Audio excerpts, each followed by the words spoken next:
Moving to America and Iran. So एक लंबी कहानी सुनाने लगा हूं मैं about what happened between America and Iran. So there was an Islamic revolution in Iran in 1970s. उससे पहले कौन था? ईरान में था एक राजा. तो Iran was a modern state. जो राजा था उसको शाह बुलाया जाता था, शाह ऑफ ईरान. उससे पीछे चले जाएं तो ईरान का पुराना नाम क्या था? पर्शिया. लैंग्वेज इज पर्शियन, जिसको हमारी भाषाओं में फारसी बोला जाता है. So पर्शिया में जब आजादी मिली ईरान को तो एक राजा था Shah. Now this king of Iran, the king of Persia, the Shah of Persia was on western side during the Cold War. तो अमेरिका और वेस्टर्न यूरोप की कैपिटलिस्ट नीतियों का ही पालन कर रहा था. कोल्ड वॉर में सारी दुनिया दो धड़ों में बट गई थी. तो Iran was on the western side. Western side was getting the oil resources and other benefits from Iran. Iran की economy was a modern economy. The society was a modern society. वहां पर सब लोग ऐसे हिजाब पहन के नहीं घूम रहे थे.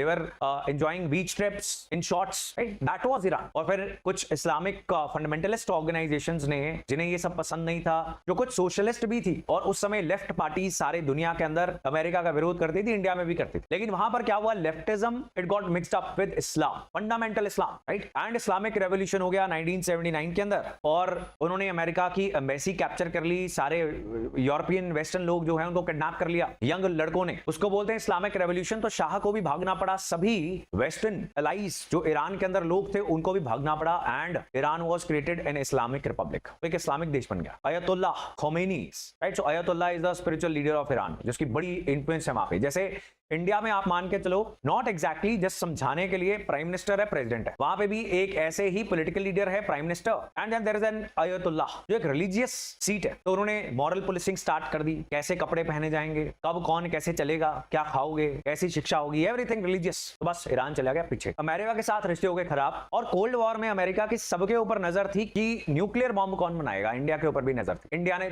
बना लिया किसी तरीके, इसीलिए हमारे ऊपर भी अमेरिका ने सैंक्शंस लगा दिए थे. जिस दिन अटल बिहारी वाजपेयी बाहर आए थे और उन्होंने कहा था कि बना तो लिया है, but we are also adopting no first use doctrine. हम पहले नहीं चलाएंगे. इंडिया ने क्यों बनाया? बिकॉज इंडिया को दो फ्रंट पे वॉर का खतरा था. One was Pakistan, one was China, and हमारी इतनी डिफेंस कैपेबिलिटीज आज भी नहीं है कि अगर हमारे पास न्यूक्लियर वेपन ना हो तो हम किसी को अपनी आर्मी, एयरफोर्स और नेवी और उनके इक्विपमेंट्स के जरिए डरा सकें. ये पॉसिबल नहीं था. तो nuclear weapon was very important during those tense days of cold wars, and America was anyway not on our side. अगर हम पकड़े जाते तो शायद हमारा भी बहुत बुरा हाल होता, सैंक्शंस लगा दिए जाते, हमें बहुत तंग किया जाता. ईरान पकड़ा गया, ईरान के ऊपर सैंक्शंस लग गए. और सैंक्शंस क्या होते हैं? जिसमें अमेरिका बोलता है कि अगर हमारे साथ ट्रेड करना है तो ईरान के साथ नहीं करोगे. एंड सबसे बड़ी इकोनॉमी के साथ हर कोई ट्रेड कर रहा है, उनके डॉलर में ट्रेड हो रहा है. So Chinese this Irani economy it started suffering. वो आज तक चल रहा है. जब बराक ओबामा आए उन्होंने ये सारी टेंशंस को खत्म करने की कोशिश की कि कब तक ये सब चलता रहेगा. सो उन्होंने साइन कर लिया JCPOA. This agreement was the joint comprehensive plan of action, जिसमें क्या लिखा गया कि ईरान ने एग्री किया हम न्यूक्लियर वेपन्स नहीं बनाएंगे,